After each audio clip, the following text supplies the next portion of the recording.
Hello friends, आपका स्वागत है आपके अपने चैनल के ऊपर। और एक वोलेटाइल सेशन के अंदर आज हम रहे और वीकली एक्सपायरी थी हमारी। और मैंने जिससे चर्चा की थी, मैंने कहा था कि निफ्टी हो चाहे बैंक निफ्टी हो, और मैंने ये बोला था आज आपको कि बाज़ार पॉजिटिव रहेंगे। और पॉजिटिव में जहाँ तक हमने स्पेशली बैंक निफ्टी में जो चर्चा की थी वो ये की थी कि 33,500 तक जा सकता है। गया नहीं, बात अलग है, पर मेरे हायर साइड में था कि मेरा फर्स्ट टारगेट था 33,500 और मैंने कहा कि हो सकता है कि 33,800 भी अटेम्प्ट करें।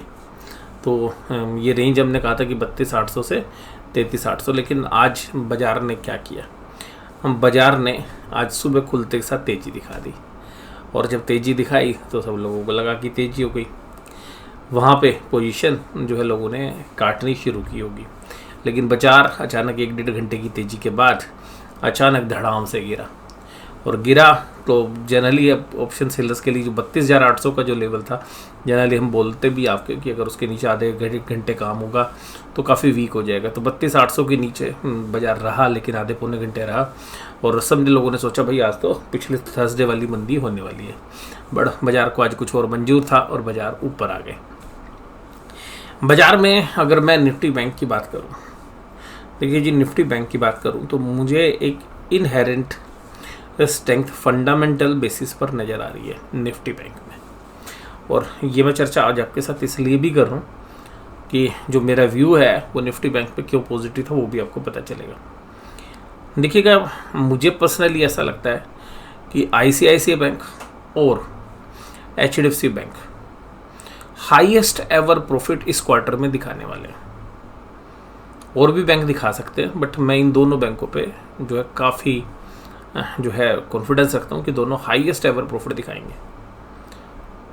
जब बाजार 2020 में कोविड लेवल से गिरा था, उसके बाद IT सेक्टर ने सबसे अच्छी प्रॉफिट्स दिखाए थे। और IT सेक्टर्स ने देखिएगा तकरीबन जो निफ्टी की जो रैली थी उसका मेन जो सारोकार था वो इन्फोसिस या TCS जैसे शेयर्सों की वजह से ज़्यादा था। बाकी शेयर ने भी पार्टिसिपेट किया और फिर साथ में रिलायंस। तो ये जो शेयर्स थे ये मेन लीड कर रहे थे, जिन्होंने मेन किया। लेकिन निफ्टी बैंक देखिएगा उस समय पर तकरीबन 32,000 के आसपास था जब गिरे थे 2019 और 2020 की शुरुआत में कोविड के बाद। और निफ्टी बैंक देखिएगा अभी उन लेवल से तकरीबन 1-2,000 पॉइंट ऊपर है। अगर अब HDFC बैंक और ICICI बैंक के रिजल्ट वास्तव में अच्छे आते हैं जो हम उम्मीद कर रहे हैं, तो यहाँ पर डाउन साइड का रिस्क जो है हमें कम नज़र आता है। मैं आपको अपना बुलिश होने का रीज़न भी बताता हूँ। इसके अलावा भी देखिएगा बाजार ओवरसोल्ड है, तो मैं इसलिए बेरिश नहीं रहना चाहता। और मुझे लगता है कि 32,000 का जो लेवल है वो शायद हो सकता है कि देखिए टेक्निकली 32,000 हो 31,500 बाजार आ सकता है वहाँ तक। बट इनहेरेंट जो स्ट्रेंथ है वो निफ्टी बैंक हमें अब एमर्ज हो रही है एज अगेंस्ट निफ्टी। तो निफ्टी के सामने अगर आप देखेंगे कि भाई बैंक निफ्टी क्यों मजबूत है, मैं वो रीज़न बता रहा हूँ। हालांकि ये जो दोनों कंपोनेंट्स हैं वो निफ्टी के अंदर भी, लेकिन निफ्टी में बाकी और शेयर्स ज़्यादा वेट रखते हैं इनके अलावा भी। लेकिन बैंक निफ्टी में इनका वेट काफ़ी ज़्यादा है, तकरीबन दोनों 40% का वेट रखते हैं, बाकी सारे बैंक बाकी वेट रखते हैं। इसके अलावा मुझे SBI से, एक्सिस बैंक से और कोटक से भी अच्छे रिजल्ट्स की उम्मीद है। ये मेरा बेसिक रीजंस है। और अब होगा क्या कि देखिएगा, आज हम 23 तारीख में हैं, कल 24 तारीख हो जाएगी और 24 तारीख के बाद एक हफ़्ता रहेगा। और उस एक हफ़्ते के बाद जब हम जुलाई में जाएंगे तो जुलाई के फर्स्ट वीक में ही कासा के डेटा और लोन बुक की डिटेल आ जाएगी। और अगर वहाँ पर ग्रोथ सस्टेन रही तो ये बात डन हो जाएगी कि जब 16 तारीख को HDFC बैंक के रिजल्ट आएंगे वो बहुत ही बेहतरीन आने वाले हैं। अगर ऐसा हुआ तो उसकी तैयारी तो आज आपको करनी पड़ेगी ना, तो उसके लिए माल तो ख़रीदना पड़ेगा। या जब आपको वो चीज़ पता है कि भाई वो अच्छी आ सकती है तो शायद बाज़ार में सेलिंग कम हो, जिसकी वजह से मुझे लगता है कि निफ्टी बैंक ज़्यादा कंफर्टेबल पोजीशन पे है। इसके अलावा इंडिया के यार जितने भी ना लार्ज कैप म्यूचुअल फंड्स देखेंगे, जो इक्विटी म्यूचुअल फंड्स हैं, आप देखिएगा 100 में से ना आपको 90% से ज़्यादा म्यूचुअल फंड्स वो मिलेंगे जिनकी टॉप 10 होल्डिंग्स के अंदर HDFC बैंक और ICICI बैंक दोनों शामिल होंगे। और कम से कम एक तो आपको ज़रूर से ज़रूर मिलेगा। तो वहाँ से भी एक रेगुलर बाइंग जो है आती हुई हमें नज़र आएगी। तो आज जो हमने बेस रखा था 33,500 का, वो हालांकि देखिएगा शॉर्ट टर्म्स के अंदर तो बाजार दूसरी तरीके से काम करता है, बट आगे में जो होने वाला है उसको भी बाजार धीरे धीरे करके डिस्काउंट करता है। तो जिसकी वजह से मुझे लगता है कि निफ्टी बैंक उतना वीक नहीं है जितना निफ्टी रहा पीछे भी पास्ट में। जब मजबूती की बात आती है तो निफ्टी बैंक ज़्यादा अच्छा परफॉर्म कर रहा है। तो यहाँ पर मुझे अभी भी लगता है कि जो दायरा है वो सेम है 32,800 से 33,800। हालांकि आज 32,800 टूटा था, लेकिन वो थोड़े समय के लिए, और उसका मेन रीजंस था जो आज ऑप्शंस का सारा खेल होना था वीकली एक्सपायरी में, शायद वो एक मेन रीजंस था कि टेक्निकली आप दिखा दो कि भाई बाजार 32,800 तोड़ चुका है, 15-20 मिनट बिता चुका है, सारे लोग मंदी कर लें, और फिर एकदम बाजार को तेज कर दिया। तो भाई साहब ये ऑपरेटर का ट्रैप था आज। तो मैं इसको इस तरीके से कोरिलेट कर रहा हूँ। नहीं तो भाई साहब 32,800 टूटने के बाद ये जो लेवल्स लगे इतनी देर के बाद तो बाजार ऊपर 32,800 को रिकवर कर ही नहीं सकता था। तो जो जनरली ट्रेडर्स हैं, जो प्रोफेशनल ट्रेडर्स हैं, वो भी इस बात को जानते हैं कि 32,800 आना ही नहीं था, लेकिन उनको पता था आज प्रोफेशनल ट्रेडर्स की भी वाट लगानी है। अब देखिएगा सिमिलर तरीके के ट्रेड जो है निफ्टी में भी हुए, बट निफ्टी 50 का कम्बिनेशन है तो उसकी जो डेल्टा है वो इतना तेज़ी से काम नहीं करता जितना बैंक निफ्टी का काम करता है। और मुझे देखिएगा अभी भी लगता है कि निफ्टी बैंक जो है, बहुत लोग कह रहे हैं कि 14,000 13,000 चला जाएगा। मुझे लगता है कि अभी हाल फिलहाल में अगर कंपनी के रिजल्ट्स ख़राब हुए तो बात अलग है, तो 14,500 मानता हूँ, पर वो मुझे बस बॉटम लगता है, उसके आगे मुझे जाता हुआ नहीं लग रहा। मुझे उसके भी चांसेस कम लगते हैं। मैं तो ये उम्मीद कर रहा हूँ कि 15,000 ही शायद ना तोड़े बाजार। मेरा जो कॉन्फिडेंस है वो तो ये है, बट टेक्निकल सेटअप कुछ इस तरीके के बने हुए हैं, हो सकता है कि बाजार 14,500 तक भी चले जाए। बट मैं ये मानता हूँ कि इतने ख़राब रिजल्ट्स नहीं आएंगे, इन्फ्लेशन का इम्पैक्ट आ चुका है सब कुछ, और मुझे लगता है कि बैंकिंग और फाइनेंशियल्स अच्छा करेंगे।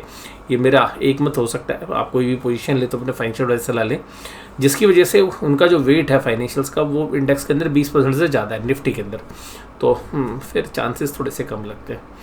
क्योंकि बैंकिंग के अलावा देखिएगा HDFC limited, Bajaj finance, Bajaj Finserv, कुछ इंश्योरेंस कंपनी, वो सब मुझे लगता है कि अच्छा करती हुई नज़र आनी चाहिए। अब निफ्टी के अंदर देखिएगा वैसे भी कमजोरी ज़्यादा है, बट मुझे लगता है कि निफ्टी अभी भी कंसोलिडेट करेगा। मेरा बायस जो है निफ्टी के लिए दोनों साइड का है, मतलब कंसोलिडेशन वाला, थोड़ा बहुत ऊपर थोड़ा बहुत नीचे, लेकिन निफ्टी के लिए मेरा पॉजिटिव व्यू है। बैंक निफ्टी में मेरा पॉजिटिव व्यू है। हालांकि आप देखिएगा TCS ने बहुत दमदार पारी खेली है, फिर ICICI bank, Maruti Suzuki, MN और इन्फोसिस। हालांकि आज रिलायंस ने निराश किया।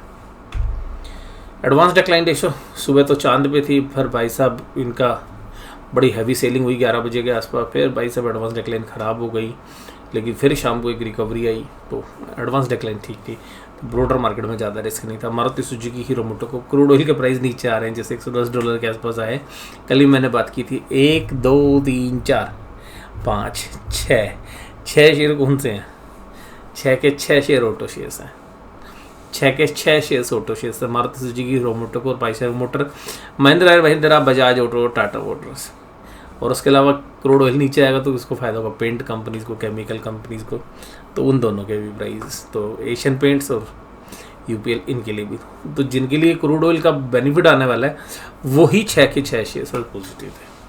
तो इनको देख के ऐसा लगता है कि ये जो पॉजिटिवनेस है क्रूड ऑयल पर, अगर क्रूड ऑयल थोड़ा सा भी उल्टा चलने लगा तो, या यहीं पर भी टिका रहा और नहीं गिरा, और तो ये फिर देखिएगा परेशानी करते सकते हैं।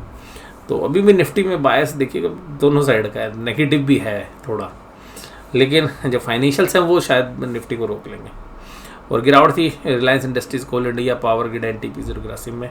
निफ्टी बैंक के बारे में बता चुका हूँ। चार्ट में देखिएगा अभी भी जो अहम लेवल है 32,132 उसके ऊपर काम कर रहा है कंसोलिडेशन, और कंसोलिडेशन में थोड़ा सा पॉजिटिव बाइस की तरफ ही हम मानते हैं कि निफ्टी बैंक अच्छा करेगा, और जैसे 33,800 को पार करेगा एक अच्छी खासी 1000 पॉइंट की रैली आएगी, 1000 पॉइंट की शॉर्ट कवरिंग की रैली आएगी। अगर 32,800 तोड़ के बाजार 1 या 1.5 घंटे काम करे, तो कल नहीं हो सकता है, कल के चांसेस थोड़े कम है, सोमवार को हो सकता है, या इंटरनेशनली अगर बाजारों ने साथ दे दिया, यूरोप के बाजार और अमेरिका के बाजार अच्छे बंद हो गए, तो बहुत जल्द आपको देख पाएंगे।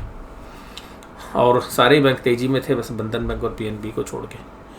आज IDFC फर्स्ट बैंक देखिएगा अब थोड़ा सा कमज़ोर हो रहा है, बट 30 रुपये के आसपास के लेवल आ गए। तो जो थोड़ा सा हाई रिस्क है, जो इन्वेस्टर्स हैं और बैंकिंग और फाइनेंशियल पे बैठ करते हैं, उनके लिए शायद ये एक बाइंग लेवल होगा। ICICI bank, RBL bank, AU small finance bank और इंडसइंड बैंक, ये सब तेजी में थे। आज 2319 करोड़ की सेलिंग कर दी, बराबर की बाइंग DIs ने कर ली, तभी तो नीचे से ऊपर रिकवरी हो गई। डेटा आज के है नहीं, और हालांकि देखिएगा FIs ने स्टॉक फ्यूचर्स में शॉर्ट कवरिंग कर ली थी, और पुट कॉल रेशो में भी अब कॉन्फिडेंस नहीं है, तो अभी तो डेटा ही नहीं है, ज़्यादा बात ही नहीं करें। डाउ जोन्स अभी देखिए टूट चुका है, 30,350 के आसपास चल रहा है। तो मैं बता दूं, रिकॉर्डिंग कर रहे थे तब कुछ और थी, तो अभी सिचुएशन थोड़ी सी वीक हो गई है। क्रूड ऑयल $111 पर आ गया है। ऑप्शन चेन के डेटा देखिएगा अभी बने नहीं है, इसमें कुछ है नहीं ज़्यादा, लेकिन 15,700 पे पहला रजिस्ट्रेशन है, जहाँ 18,000 कॉन्ट्रैक्ट लिखे गए हैं। पोर्ट साइड में 8,982 कॉन्ट्रैक्ट, 15,600, ज़्यादा ओपन इंटरेस्ट है नहीं। बैंक निफ्टी में 33,500, 19,000 कॉन्ट्रैक्ट, 42,000 टोटल कॉन्ट्रैक्ट। ये रजिस्टेंस है। दूसरी कहाँ पे राइटिंग हुई है, 20,581, 33,000 पे। तो ये छोटी रेंज है, बड़ी रेंज मैंने आपको बताई हुई है 32,800 से 33,800 टेक्निकली। तो आज की ये चर्चा बस यहीं पर, और आज की थोड़ी एक छोटी वीडियो बनाई है, ज़्यादातर इंपॉर्टेंट पॉइंट हमने कवर कर लिए हैं। बाकी इससे पहले हमने जो वीडियो डाली है उसमें ज़्यादा पॉइंट हमने कवर कर लिया। तो ये एनालिसिस आपको कैसा लगा जरूर से जरूर मुझे कमेंट बॉक्स में बताइएगा। वीडियो देखने के लिए धन्यवाद। Thank you very much.